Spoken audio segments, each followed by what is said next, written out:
All right, our ninth storyteller tonight, she won the Story Slam when the theme was beauty. The theme was beauty. Let's hear it, you guys, for Beth Bradley. Beth Bradley, everybody.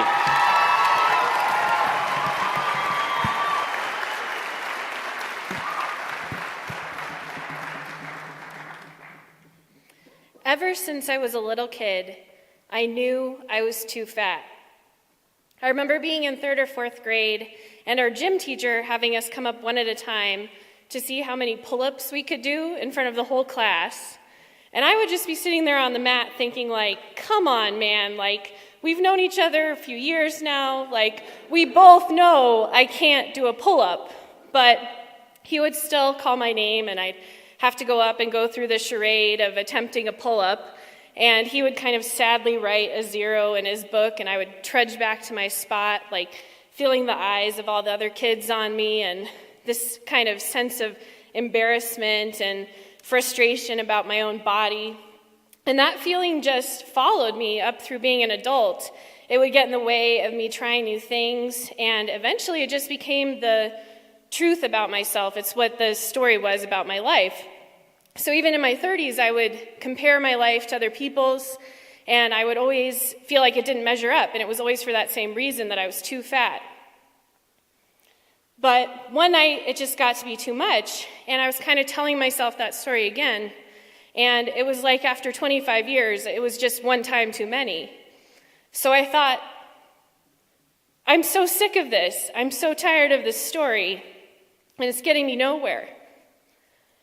And I thought, what can I do right now, where I'm at, with what I have, to change it? And the first thing I thought of was to go on a hike. I had been going for a walk with my best friend every day, and it kind of felt like the right direction. And I'm thinking like, well, you know, hiking is just like extreme walking, so maybe I can do it. But at the same time, I was trying to talk myself out of it. I was thinking like, I don't have the right stuff. I don't have anyone to go with. I don't like getting up early. Like, the mountains seem very far away. Like, more than anything, though, I was thinking, what if there are other people on the trail and they see me struggling and they can see that it's because I'm too fat? But at the same time, I knew it felt just scary enough that I had to try. So the next morning, I had found this 5-mile loop. I had no idea if I could do it, but I made it to the trailhead on time, and I'm standing there, and there's all these, like, confident people striding by, and they've all got, like, those camelback, like, water bladder things and, like, poles, and they all look ready to, like, bust out a yoga pose and do an Instagram, like, at any moment, and I was standing there, and I had these generic $20 like athletic shoes from Costco, and I had this giant knockoff JanSport backpack that I used to use in college, and inside of it I had this Sprite bottle I had found in my car to use as a water bottle, and I was also wearing some sunglasses I had gotten as a complimentary gift from the Bud Light promotional lady at the liquor store. So despite all of that, I decided to get started, and I was just kind of putting one foot in front of the other, and pretty much off the bat, I felt terrible. Like, my body was hurting, I couldn't breathe, I had to keep stopping. I was just letting everyone go by me, like I couldn't keep up with them.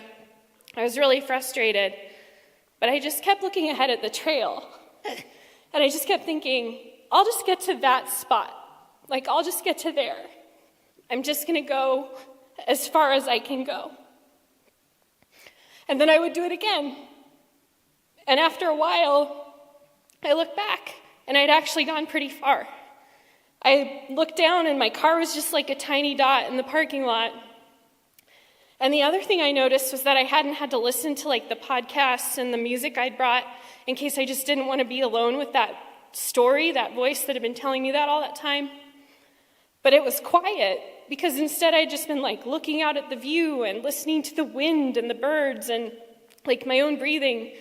And I was starting to feel pretty good. So I'm going along and I'm thinking like, am I in a zone?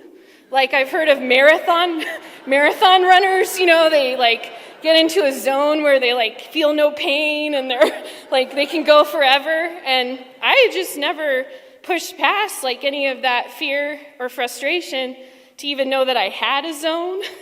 But I was pretty sure I'd found it. So I'm in the zone and I'm almost to the top of the trail, like the highest point. And there's this group of girl hikers like getting adjusted and stuff, and they look great, like they had been dropped off by a helicopter, to like do a Nike ad or something. And I'm coming at them, and I've got like sweat pouring down, my face is red, and I'm like huffing and puffing. And at that point, my shoes had begun to actually fall apart. And one of them kind of like looks over and assesses me, and she's like, "Aw, you're almost there." And it was like the pity in her voice for a minute like throws me off, and I'm like, do I really belong here? But at the same time I was like, perhaps it's just not entirely evident from the exterior that I'm in the zone, So I just kept going, and by that time the trail was starting to descend, and I just couldn't believe it. Like I had gone like 5 miles, and I was not too fat for that. And so instead of feeling frustrated, I felt exhilarated and grateful, and I felt like I couldn't wait to go on the next hike. And so I've kept it up. Like, I go almost every weekend, and every time I go, I think less about who I'm keeping up with and how fast I'm going. And like, luckily the gym teacher's not there. And I've had a lot of time to think about like, who do we expect to see on these trails doing these active things? And instead of worrying about whether anyone sees me, I really kind of hope that they do.